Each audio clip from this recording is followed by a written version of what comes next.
Enough by Bonita Shields, read by Callie Baruchara. Bonita Shields, MPM, is Vice President for Ministries, North American Division of Seventh-day Adventists, Columbia, Maryland, United States. How much more money would you need in order to have enough? According to research, the magical number is $10,000. However, after many of those people who said that $10,000 would be enough received raises, they were asked the same question again and said that $10,000 more would be enough. Bottom line, they never had enough, no matter how much they had. During the COVID-19 crisis, many people have lost their livelihoods, savings, or financial security. However, what the $10,000 magical number illustration shows is that, whatever our circumstances, we often focus on what we do not have rather than on what we do. Rather than believe God has blessed us immensely and continues to do so throughout crisis after crisis, and then express gratitude for those blessings, big or small, we often talk and live as if we never have enough. What difference would it make in our personal lives if we were to look through a lens of abundance, focusing on what we have rather than what we do not? A mindset of scarcity. This lie that we do not have enough, that God is withholding from us, just like in the Garden of Eden when Satan made Adam and Eve think that they did not have enough, that God was withholding from them a fruit that was, quote, good for food, pleasant to the eyes, and desirable to make one wise, end quote, is insidious. It is subtle. It sneaks inside of us in various forms when we least expect it. For example, we might hear, quote, I don't have enough ability, end quote. It sounds so humble, does it not? Actually, it is one of the most faithless statements believers make. During Sabbath school class one morning, the teacher asked the members, quote, what are you good at, end quote. How would people respond? No one did. As we sat there in silence, I decided to break it, quote, I'm good at writing, end quote. I thought that was a safe one. I was a writer and editor with the Adventist Review at the time. I had to have a modicum of ability for that role. Nevertheless, the silence continued.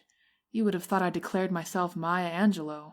Finally, Jean responded, quote, Donna is really gifted at decorating, end quote. Then Donna said, quote, James is excellent at woodworking, end quote. And so it went. Do you see what happened? They were willing to affirm others, which is a good thing, but they were unwilling to share how God had gifted them. They confused humility with a denial of our God-given giftedness. I have also been challenged by this concept anew during COVID-19.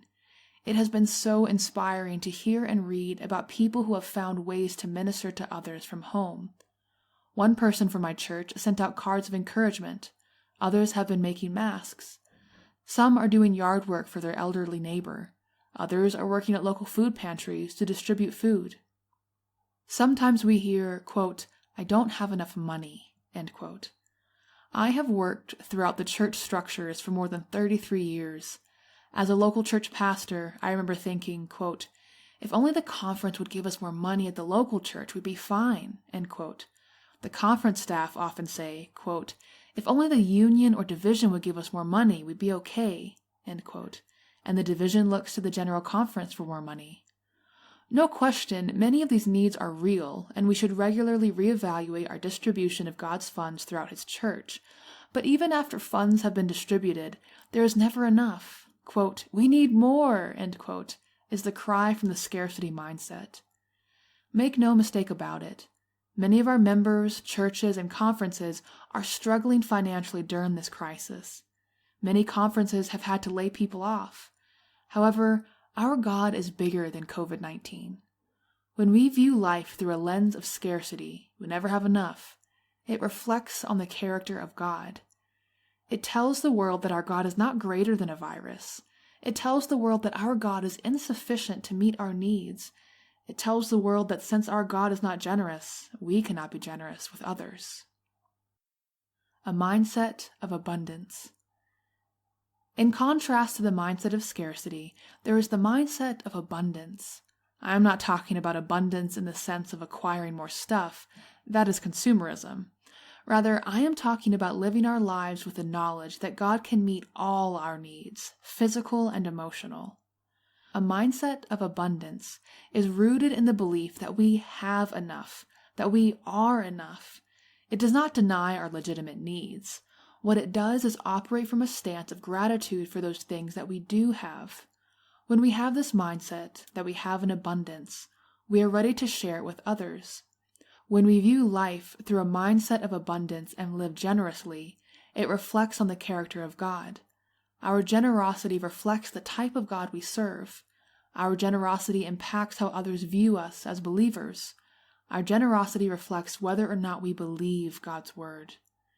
This is not to say that we mindlessly give of our resources of time, abilities, and finances to those who will misuse and abuse them, or that we must succumb to the pressure to give to those who do not need it, or that we must fall prey to the consumeristic mindset of our society, which says you are not generous if you do not give stuff.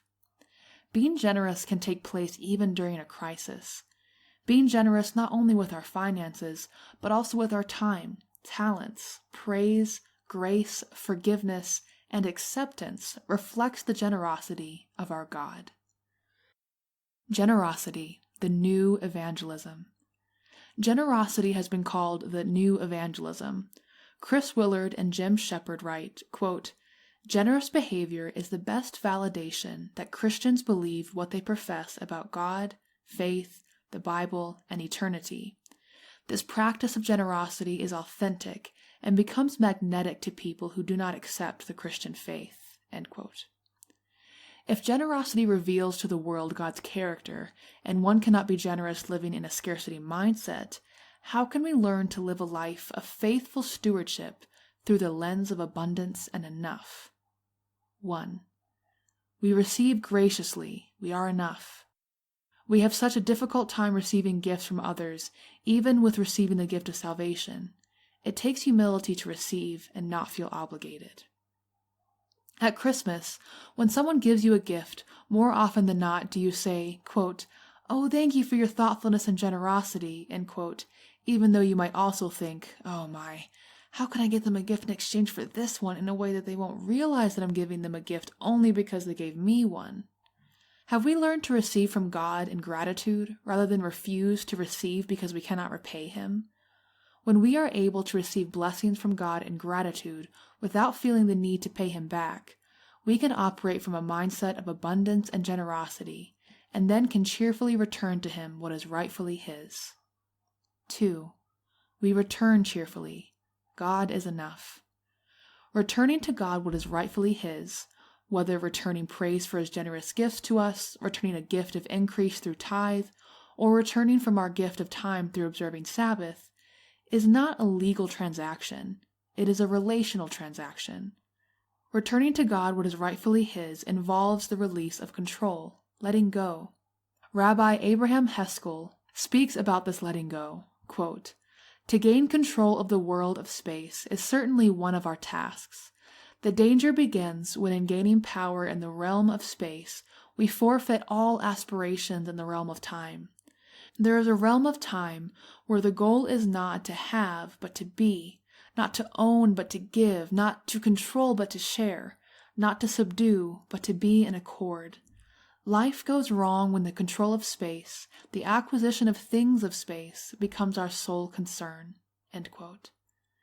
As we experience this releasing, this letting go of control, we find that we can manage what we do have. We find that we do have enough. 3. We manage faithfully. We have enough. Do we have enough time to share with others? Do we have enough talents to share through service? Have we embraced God's grace so that we can share it with others? Do we have enough financial resources to share with others? Statistics tell us that 70% of U.S. households would have difficulty if only one paycheck was delayed. Meanwhile, about 25% of U.S. families spend more than they earn. It is difficult to be generous when you are oppressed by debt. Faithfully managing one's finances first blesses you and your life, which in turn allows you to bless someone else's life. Billy Graham stated, quote, "If a person gets his attitude about money straight, It will help straighten out almost every area of his life." End quote. 4. We give generously. God has enough. A beggar by the roadside asked for alms from Alexander the Great as he passed by. The emperor threw him several gold coins. A courtier was astonished at his generosity and commented, quote, "Sir, copper coins would adequately meet a beggar's need. Why give him gold?" End quote. Alexander responded in royal fashion, quote, "Copper coins would suit the beggar's need, but gold coins suit Alexander's giving." End quote. What suits God's giving? Quote, "Now Jesus sat opposite the treasury and saw how the people put money into the treasury. And many who were rich put in much. Then one poor widow came and threw in 2 mites, which make a quadrans. So he called his disciples to himself and said to them, 'Assuredly I say to you, that this poor widow has put in more than all those who have given to the treasury. For they all put in out of their abundance, but she, out of her poverty, put in all that she had, her whole livelihood.'" End quote. Many came and gave out of their abundance, but they were giving from a scarcity mindset. The widow gave from her poverty. She had every reason not to give. Some would consider what she gave a pittance. Some would have told her that she did not have enough to give. But she gave from a mindset of abundance. She had enough. Like Jesus. Quote, "For God so loved the world that he gave his only begotten Son, that whoever believes in him should not perish, but have everlasting life." End quote. We give to be like Jesus, who gave of himself. We give to fulfill our mission to reach a lost world. We give to show the world who our God is, and that he is more than sufficient to meet our needs, and theirs. Whether we have $10,000 or less, it does not matter. What matters for us is to be like Jesus, who can meet all our needs, and then some. For bibliographical and biblical references on this article, and for much more content for pastors and church leaders, please visit ministrymagazine.org.